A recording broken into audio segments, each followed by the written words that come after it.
Welcome to the Hey Soul Sista Podcast, where Mel Histon will guide you through life's big questions and bring you one step closer to doing this crazy journey as best you can. Hey Soul Sisters, I'm so excited today because I have the fabulous relationship and sex therapist, Miss Gabby, in here with me again today. How are you going? I'm going very well. I love it. I'm so glad you're here because we've now released 2 episodes around sex and I just get more and more questions all the time and I'm like, you know what, we need to put this into a podcast. And so in addition to Miss Gab, I also have another special guest with me today and she's a sex lover and that's Mel Sargeant. Do you know what? I'm pretty much a lover of all things in life. I'm just like very excited about life generally. I love it.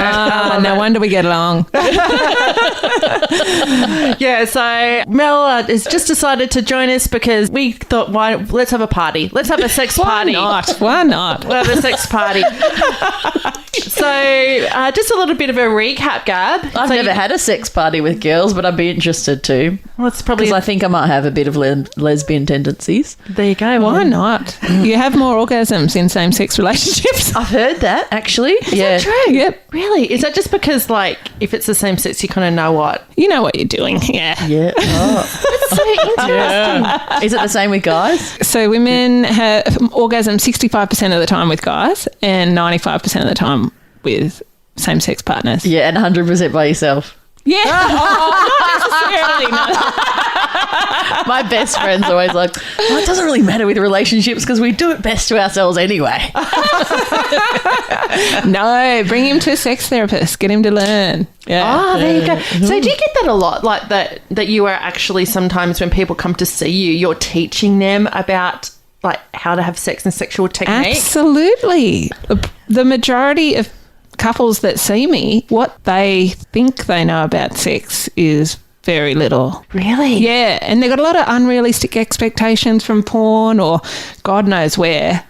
And yeah, basically some of our sessions are just a whole sex education.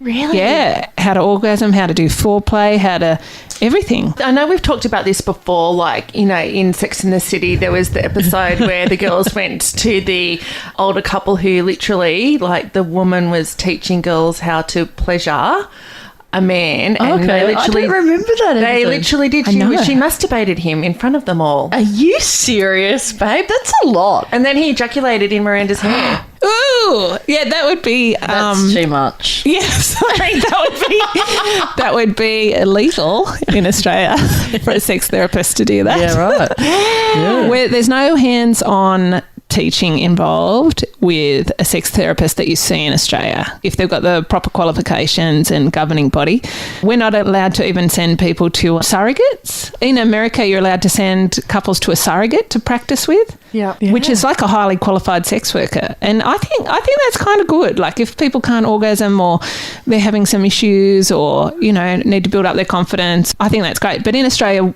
no, it's talk therapy and we send you home to practice your stuff on your own.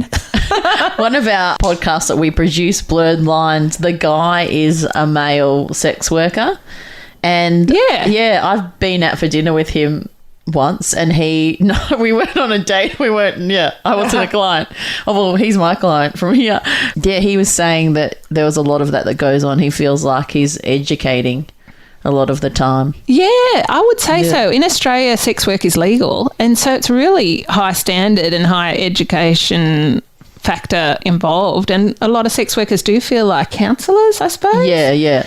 It's definitely just not legal for a sex therapist to do any hands-on. So do you have like models? Like, you know, you go to the doctor's surgery and they've got like plastic models that they use. Like, you know, like it might be a knee or like an arm. I've had puppets. Oh, okay. And I draw pictures, pretty bad pictures. Puppets.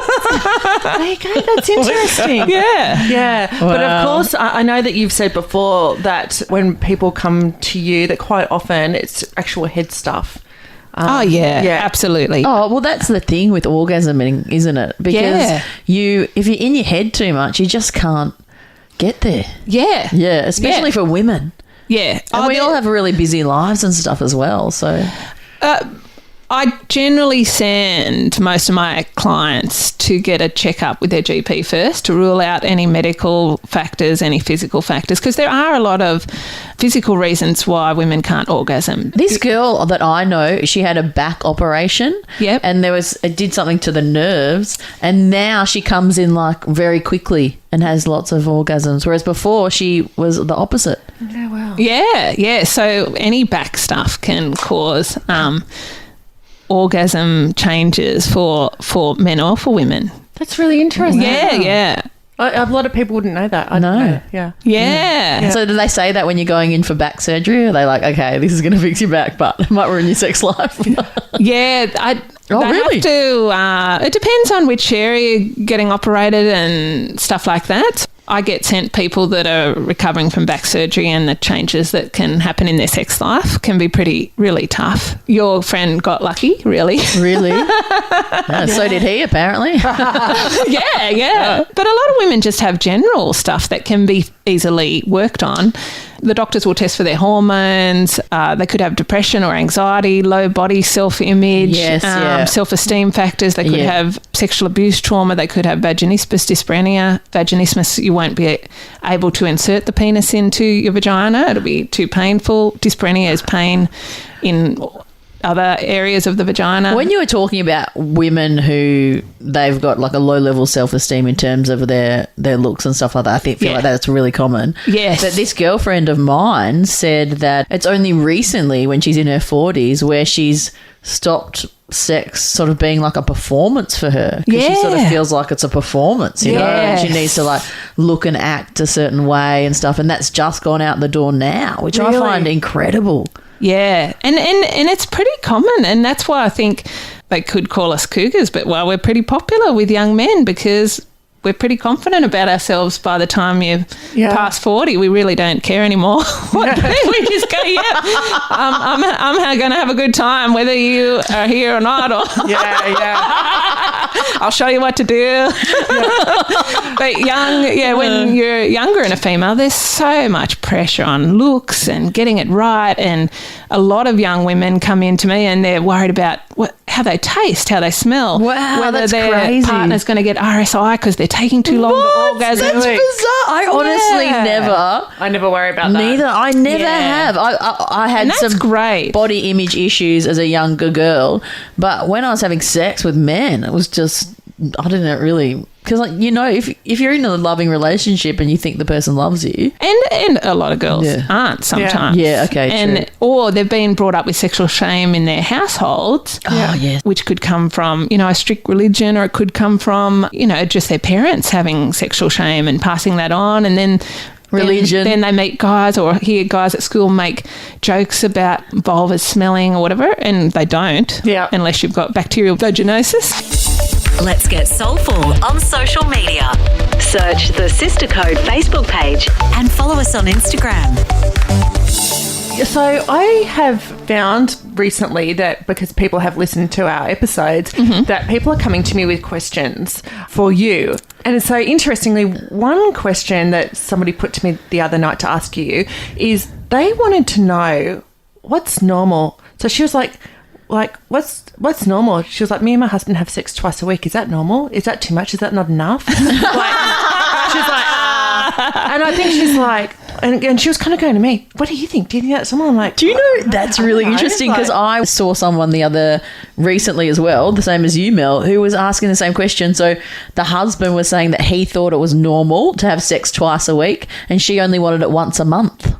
Yeah, so basically that's what I see a lot, mismatched libidos or desire discrepancy. Dr. Sandra Perdot has a really good site on that. But what's normal is everyone's normal, the whole gamut. And it's only really a dysfunction if you two find it with your partner, you find it to be a dysfunction. So if you've got two people that only want sex once a month, they're totally happy.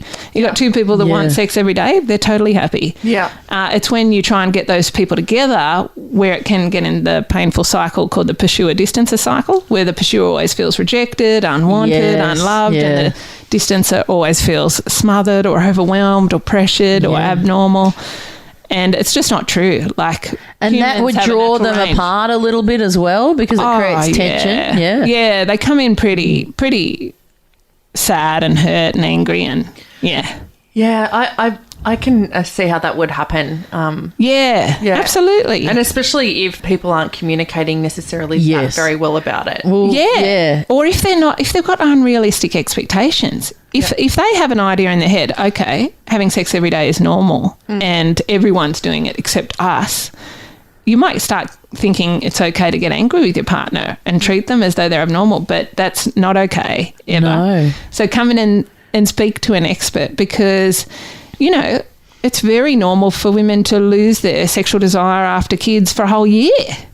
I have women coming in going, oh, where's my libido gone? I just don't feel like sex. I just go, it's totally normal. It changes a lot after kids. So I had issues with it after kids and I found my way back to pure sex performance after discovering Pilates. Yes. So Pilates brought back my core strength and stuff like that. And I know this sounds strange, but once I've gotten this core strength, I actually feel like the fire inside me return, and I feel stronger as a human as well in my spirit because my entire after those two kids very quickly. I'm a yoga teacher and I'd go into certain poses and stuff and it just hurt my lower back and I just felt really crap about everything. You know what I mean? So it's really changed my life, Pilates. Plus I can hold on to my Wii for a very, very long time. Wow, nice. If we're driving along with someone and I can say, oh, no, I don't need to go. I need to go, but I won't go yet. We can go in a few hours. Yeah. Lovely. Well, I'm the opposite. I'm called midget bladder. Pull over.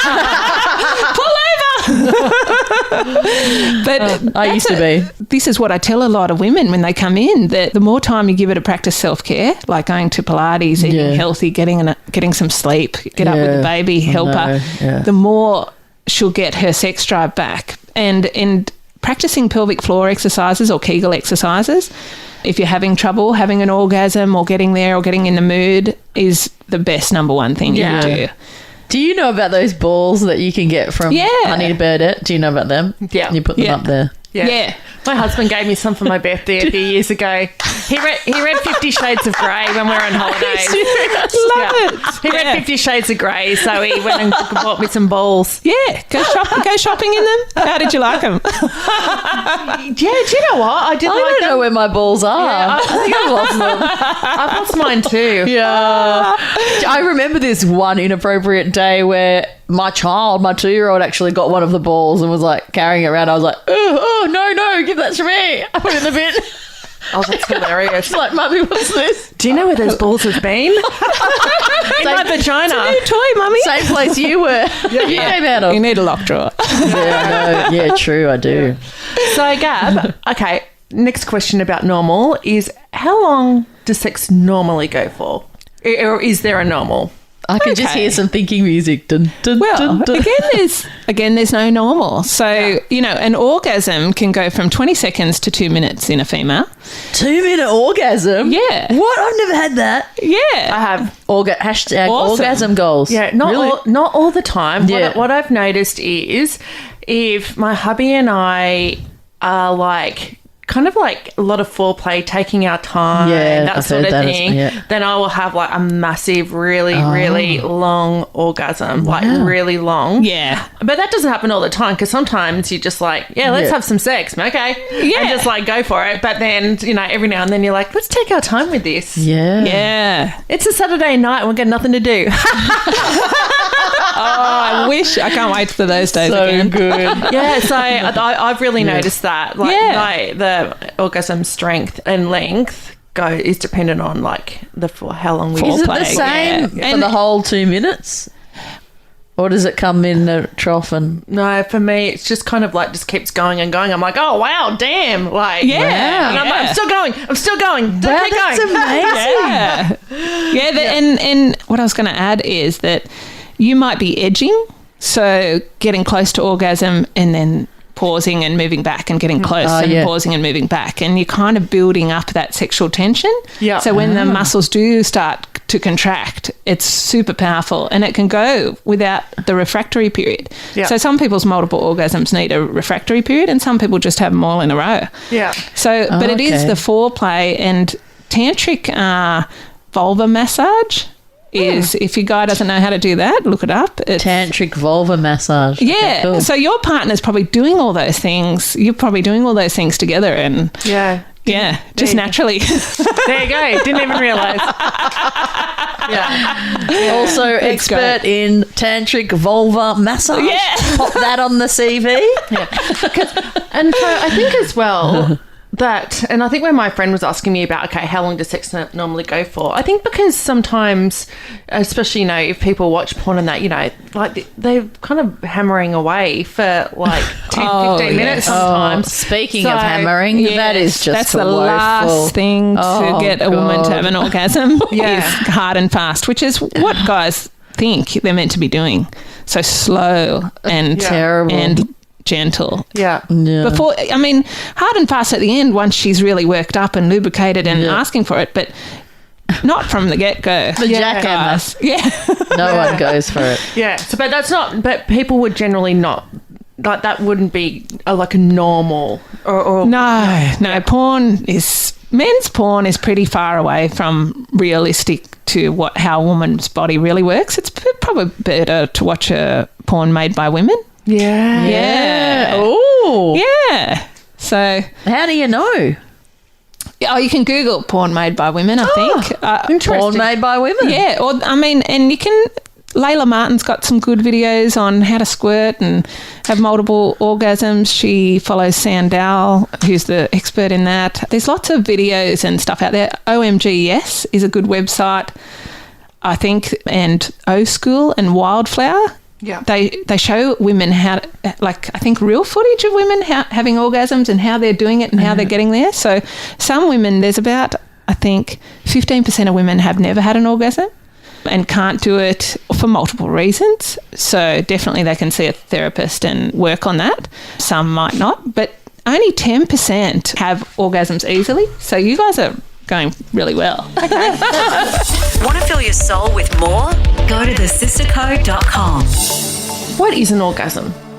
So an orgasm is about 8 to 12 kind of contractions of the uterus, the vaginal canal, it's just the muscle contractions. It's the build-up of sexual tension. You might feel heat flowing through you in waves. They're shown in MRIs of the brain now that it lights up every area of the brain. Oh, really? Yeah, which is very rare. Like, not all consecutively. They used to say, it only lights up the reward centres and gives you a hit of dopamine and like the areas that cocaine lights up, but it actually lights up more areas. Yeah. And the clitoris has 8,000 nerve endings. Yeah. So when you're trying to go for the G-spot, you're hitting the back of the clitoris, or some people call it the female prostate and things like that. So, we're pretty wired for some pretty amazing pleasure. Yeah. And it's got no other purpose, the clitoris, except for pleasure. So... Yeah. Yeah. I love that. That's great. It's just there for our pleasure. Yeah. Amazing. Yeah. Whereas a penis, to insert and procreate, Yeah. But, women's bodies are like, we just got a special magic button. There you go. The clitoris. The clitoris, the magic button. Yes. And most women can only orgasm via the clitoris. 75% of women can't have vaginal orgasms or ejaculate or G-spot orgasms or all that stuff. I mean, you can learn how to do it, but most women just orgasm via their clitoris. So that's why foreplay is so important. Yeah. Or she can hold an egg on there, like a vibrating egg, during sex. Yeah. So you can both orgasm together. You can get a cock ring with a little vibrating thing that hits the thing as well. I went to a sex party. Apparently. A sex toy party, I should say. I was going to say, where are these sex parties happening? Sorry, no, sex toy party, not a sex toy party. And there was this thing that I bought, and it's like you literally, like you or your hubby, whoever, partner, can put this ring on your finger and it vibrates. So if you actually hold it on your clitoris, like it actually like vibrates. It's a very strong sensation. Yes. Which sounds better than a wedding ring. Yeah. The magic ring. Yeah. The magic button ring. Yeah, and I know that I think they're quite common. And you actually, if anybody's interested, I know that I'm sure you could Google, like, the different people that sell those sex toys and that sort of thing. Yeah. And it was really fun. I had the sex toy party at my house, and it was so fun because we were checking out all these different vibrators and girls were talking about it. Yeah, that's true. To see what works for other people. Yeah, Just absolutely. a quick one on sex toys. So I love sex toys, but I find often I'll get frustrated using a sex toy with a partner because it feels like a third person there, sort of. Like it takes away from the connection with your partner sometimes. Oh. Okay, interesting. Some women feel that way, and some women find it enhances it. Like they feel like it's a bit naughtier or a bit unpredictable. It's just personal again. Yeah. So much range in human sexuality, which is why you can't ever say anything's totally normal or abnormal. Or Yeah, okay. do what you like and what you're consenting to. And when you talk about people who can't orgasm, or I've had this time where I was seeing this guy and I just could not orgasm with him. It was weird. okay, Yeah. so that's called situational anorgasmia, and I mean, there could have been a number of factors. He was good in bed. It was very strange. Yeah. And, for the time that I was dating him, I couldn't actually masturbate either. Really? I just was like, I was on the no cum island. I don't know what was going on. Come Island, that's a sad It was place. bizarre. Okay, we've just got two names. We've got the situational orgasmismus And orgasmia. and orgasmia, and we're in the no cum island. Bizarre. And I used to get I'd get annoyed over it and like stress out. I'd say to him, I can't orgasm with you. Yeah. Strange. And very good looking, like everything good in bed. Yeah. So he said he was. Yeah. And that Seems happens to to be. a lot of women. Really? That's why, like, it's so sad because a lot of guys go, oh, women just think they're too good for us. They just want the perfect guy, or they're rejecting us for no good reason because I'm not rich enough, or all that kind of rubbish. But actually, it's not about that. If women don't feel chemistry, it's very hard to orgasm. And women can date a hot guy and not feel chemistry, a rich guy not feel chemistry. And then they can date like maybe Whatever. a guy, like a chubby guy on a motorbike with a tattoo over his face and just have the best orgasms of their life. And they might go, well, but his values don't match mine. But God, I can really, my body is going, yes. So what is it about that? Because do you know what else it is as well when you're really attracted to someone? They just walk in and you sniff them and you're like, bit of pheromones. Yeah. It's bizarre, isn't it? Yeah. So do they emit that, or can other people just not smell it? Like, are you emitting that to each other, the smell? Because that's what my partner was saying. He doesn't like perfume because he likes to smell that smell. Yeah. Well, you are attracted to people's pheromones. Like they did some kind of T-shirt test where all these guys sweated in these T-shirts, I don't know, for 2 days or something. And women chose the T-shirt that they felt most attracted to, and they got along great with the guys. They actually had chemistry. Are you serious? Yeah. So, there's a lot going on that we we're don't not know aware about, of. yeah. So women often say to me, I'm dating a really nice guy and I really love him and he's so kind and he's so reliable and he's so make the perfect husband and father, but I can't get turned on. I can't. Yeah. And they're so heartbroken because that's a bit of the annoying thing sometimes about the female body. There's so many other factors that make it a bit more complex, whereas testosterone makes guys easily be able to go, oh, yeah, I can shake her, yeah, I can orgasm with her, him, them, whoever.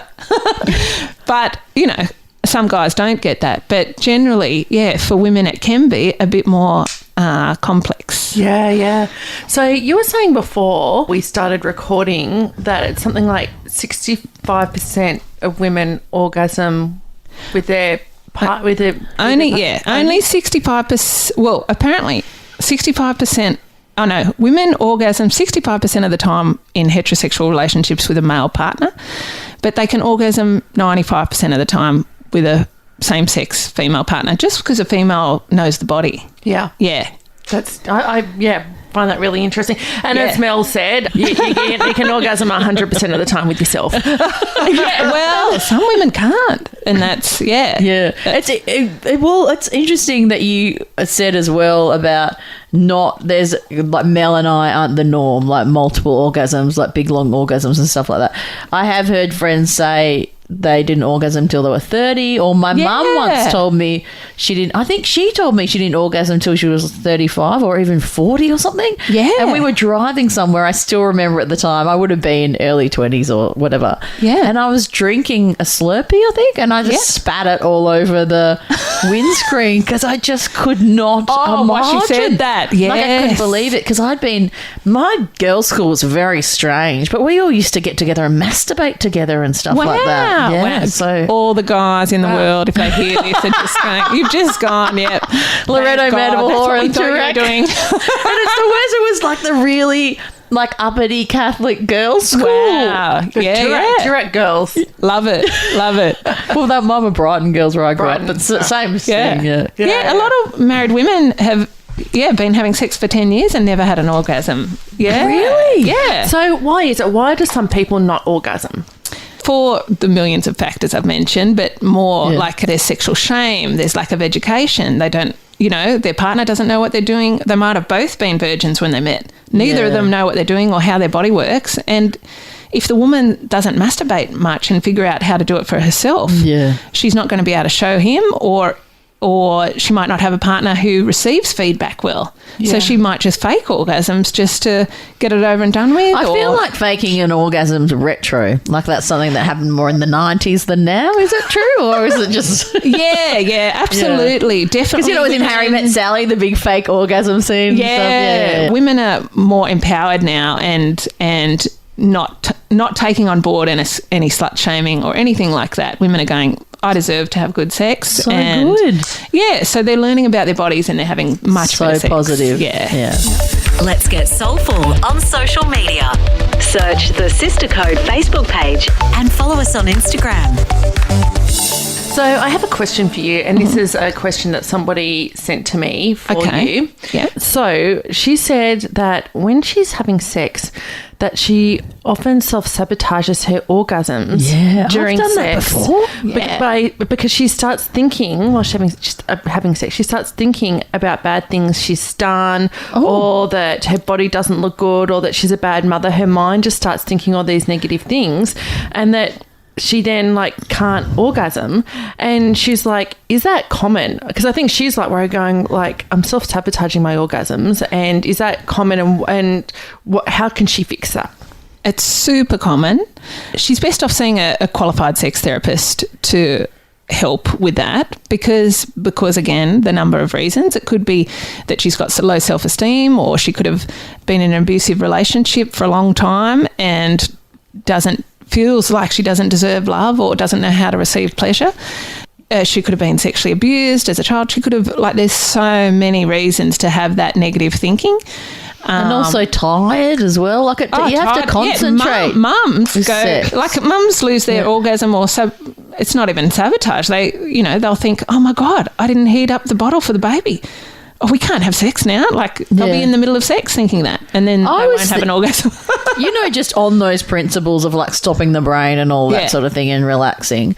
If someone was having a hard time orgasming, do you think a joint might help, or not? Yeah, a lot of people have experimented in recreational drug use to be more uninhibited and alcohol and stuff like that. But then if you do it too much, there's also the opposite effects on the body. It can make it harder to orgasm or harder for the man to stay erect or things like that. So, for instance, if that woman came to me, it depends why that's happening, but I might try cognitive behavioural therapy with her, which is about challenging those thoughts, writing them down, challenging whether there's evidence to prove them true or evidence against it, so they can come up with a more rational thought that's a bit kinder to themselves and start learning self-compassion. We might do acceptance commitment therapy, which is mindfulness-based, about not taking your feelings and thoughts as though they're facts and not fusing with them, and being more mindful. So when you're having sex, you'd probably focus more on, oh, he's now touching my outer labia and he's going to the inner labia, or saying a positive thought, I deserve sex. Sex is natural. Like just replacing those. Depends if there's deep trauma. They might need to do some resource therapy or EMDR. But then you were saying some things, about whether, trying joints, or that might work for some people, but you can just maybe try some sensate focus exercises that I tailor for my couples. Yeah, all of that stuff sounds really helpful. Yeah. So with the sensate focus exercises, they actually learn, say if they've given up having sex for a year and they're feeling really embarrassed about instigating it, or it's funny after you haven't done it for a while. It's almost like, even if you're in a long-term relationship, it's like sort of discovering each other again. It's very embarrassed and virginal again. So I start them off just doing basic sensual touch exercises. And no sex for probably the first 10 weeks and no foreplay. And, it builds up to that. You get more and more. Each exercise goes more sexy and more. That's a really good idea. Yeah. So that can really help. And some women might have hyperactive sexual desire disorder, and these are all the things we'd have to look at. Yeah. Okay. Want to fill your soul with more? Go to thesistercode.com.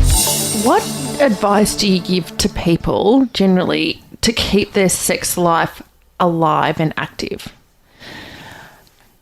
So I would get couples to learn their love languages, which are each other's love languages, and make sure they're actually speaking each other's love language, not the love language you think your partner wants. Because if there's any resentment blocks women's sex drive really a lot. So if her love language is acts of service and he's leaving dirty underwear and socks all over the house, she's not going to want to bonk your brains out. She's going to be sitting on a lot of angry thoughts, and the women's brain is her erogenous zone. So you need to show some validation and compassion. A lot of women are really starving for some empathy. They don't want to be fixed, guys. If she says a sad or hurt thought, don't jump in with a solution. Yeah. So I know my love language is quality time. Yeah. I know for me, when Craig and I, if we're just like hanging out, if we're spending like good quality time together, that makes me feel more loving towards him. Absolutely. Even just like going for walks or, just hanging out, watching TV together. Yeah. That quality time. So, hey, Gab, do you want to quickly run through what the 5 love languages are for people? I think I'm gifts. I like gifts. Yeah. Guys aren't good at that. I've tend to found. You just got to find. Well, it's too late if you've already gone. They can learn. Yeah. But some guys are only good at gifts. Like they'll just buy their partner gifts and won't spend any quality time with them or stuff like that. So there's gifts, quality time, words of affirmation, physical touch, and acts of service. So, do you want me to explain them a little bit? Or? Yeah, sure. Okay. So if your number one love language is quality time, you really feel loved. Like Mel? Yeah. That's my love language is quality time. You really feel loved when the person gives you their undivided attention when they're talking to you and asks you how you're feeling and what you're thinking. And, if you just watched a movie together, you kind of analyse it together, or what would you have done in this situation? But if they're with a partner who checks their phone halfway through while they're talking, or does a job, goes to do a job, or leaves the room while they're talking, they can feel so really hurt and not connected, and cancelling dates at the last minute with a quality time person as though it's too costly or you don't have time is they're going to lose all energy for the relationship. So if you've got the same love languages, you're so lucky. But if you've got to work on it, it's best to find what your partner's is, and then you'll be having more great sex. Yeah. Gifts is, you feel loved when you get a good gift, and birthdays and Christmas. For me, I feel like that is just, mine's like so ridiculous, gift giving. Oh, no. Really? No. And what about if your partner remembered some earrings that you saw in Morpeth a year ago, and they got that for your birthday? So sweet. Yeah. It's thoughtful. So my best friend and my partner, theirs is words of affirmation. Yeah. Their love language. They need to hear that what their partner loves about them, what they feel attracted to about them, what they're grateful for. If they're with a partner who's silent and loves in acts of service and maybe builds them tables all the time and fixes the plumbing and cooks their favourite meal, but they don't ever hear any words, they'll just feel totally unloved. And the other person will be going, but I built you this table. Many days. That's fascinating, isn't it? Yeah, it really is. So what's the fifth one? So there's acts of service, quality time, gifts, affirmations. There's physical touch. Physical touch. Yeah. The main women that I find have higher libidos than their partner are women with a number one love language of physical touch. Yeah. Yeah. And they're devastated because we've been socialised so long to think that men should be always on and always ready and, you know, like a firecracker and women are like a cold bath, which a lot of them are, and take time. You need foreplay to warm it up. Yeah. But some of these physical touch women, like they're really happy with sex every day and, you know, and when as men get older, sometimes the testosterone drops and you know, and they can feel really hurt, like, don't you love me anymore? And, it's great really getting couples to understand each other and learn each other's love language. And then, more sex happens. So is that... I suppose that's the main way to keep it alive and come and learn, like look it up, research how to keep sex alive. Like keep it unpredictable. The reason the honeymoon period with couples is so exciting and such a turn on is because everything's new and it gives us a dopamine hit, the reward centre in the brain. In a long-term relationship, if we don't keep doing some new or unpredictable or exciting things with each other, you lose that dopamine hit and a lot of couples can get really bored. Yeah. Outdoor sex is good. Yeah. Yeah. There you go. Speaking like a true sex lover, Mel. Love it. I want to hear about your multiple orgasms. Yeah, I used to have this boyfriend who was very good and he was an artist as well. So he was a stand-up comedian as well. He'd do so much. Because you were talking about keeping it going, right? Yeah. He would always do heaps of crazy fun, like unusual things. Stuff. Yeah, so I remember this one time when I was working in Manly at a corporate job and he flew up and I opened the door and he just did like a striptease, like with the chair and the full dancing and everything. So that would be normal for him. But one of our favourite things was sex under waterfalls. Really? Yeah. So we always would like seek out waterfalls and have sex under them. Beautiful. I'm calling that unpredictable and spontaneous. Is it spontaneous if you go seek them out? I don't know, but it sounds like you had a lot of variety there, Mel. Yeah, that's probably what it was. The variety. Yeah. But can I just say, if you're hearing all of us, do not compare yourselves with Mel and Mel because they've got a really great, confident feeling about their bodies and their sex life, and this is unusual. So if you're more in the regular category of sometimes you orgasm, sometimes you don't, sometimes you have sex out of missionary position and sometimes you don't, that's okay. But do you know what? How do you get to the multi? Because I was saying that I'm a big fan of the multi, and it's not hard for me. I think the other day was could be 10. I lost count. That's great. How do you get there? I'm calling that not normal. I don't think it is. I'm not normal though. Yeah, in the 10% category, strange. in the lucky good category, like very lucky. Whereas the other categories are good, but it's they're going to feel a bit more like hard work trying to get there. I think it's just being open, isn't it? Is that what leads you to the multiple? Yeah, so many open about sex, communicating with your partner about what you like and don't like. Him, learning how to do maybe a tantric vulva massage, and keep it going. Some women, when they try to have multiple orgasms can feel sore or irritated, or if they try to have G-spot orgasms or ejaculate, they can just feel like they're going to pee. Yeah, so you can... Oh, God, that's no good. Yeah, and it's a fluid from the Skene's gland, so they don't have to worry about that. Empty your bladder before sex and then move past that feeling. But there's good videos online that can help you with that. And do you know what?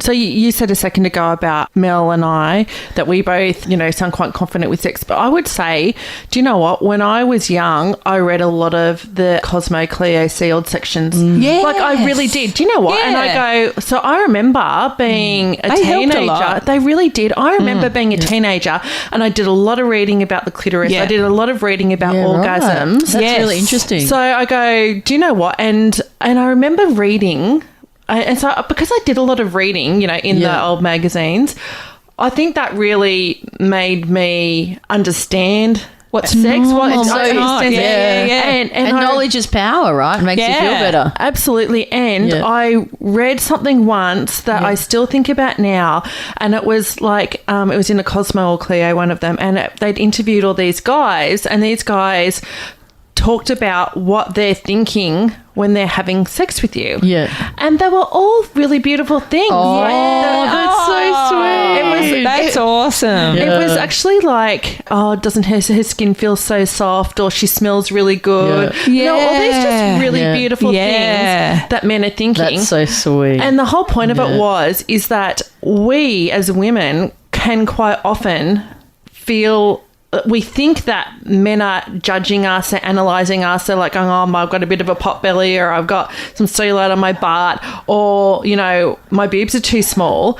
And that's what we're thinking. But actually, this article was going, the guys aren't thinking that. No. They're thinking all these beautiful things. I love girls. Yeah. They're like... Testosterone is just like going, wow, I'm so lucky. This is the hottest chick I've ever seen.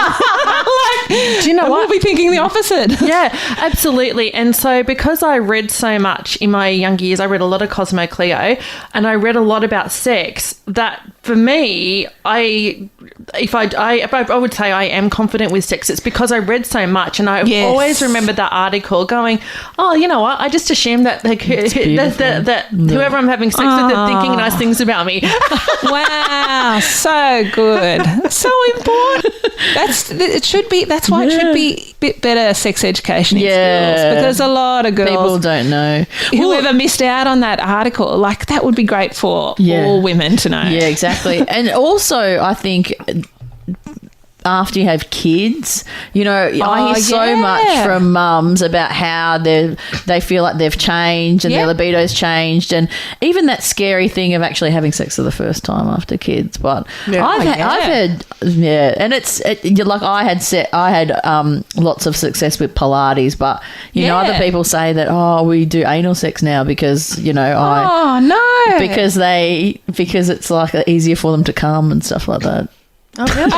But that's so, so there are jokes around like, oh my God, that after kids, the vagina will be too stretched. Yeah, you've heard and the guys won't feel it. And the vagina is so elastic, it totally can go back. You might need to do some Kegel and pelvic floor exercises to strengthen yourself again, but it definitely goes back. That's empowering, isn't it, for people? Yeah.